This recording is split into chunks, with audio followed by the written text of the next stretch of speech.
अध्यापिका डॉक्टर सोनाली साहू नाम जातीय दस्तावेज रे सामिल विभिन्न महल शुभेच्छा।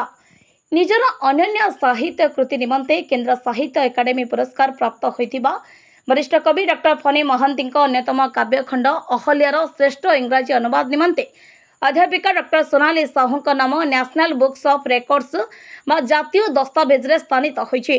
एहा सह से भारत विभूषण पुरस्कार संबर्धित हेबा जोगु ब्रह्मपुर अंचलवासी खुशीर लहरी आनी देछि।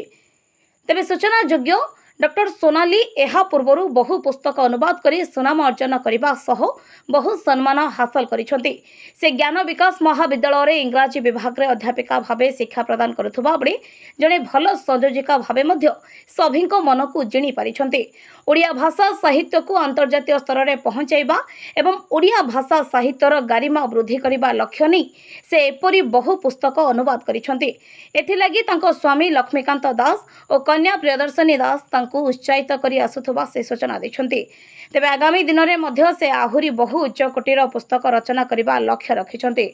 नमस्कार, जय जगन्नाथ। मु डॉक्टर सोनाली साहू ब्रह्मपुररू ओडिशार सुनामधन्य कवि केंद्र साहित्य एकाडेमी अवार्डी डॉक्टर फनी महांतींकर श्रेष्ठ कृति अहल्या को इंग्राजी रे ट्रांसलेट करी मु नेशनल बुक ऑफ रेकॉर्ड्स तरफ भारत विभूषण अवार्ड रे सम्मानित होईछि।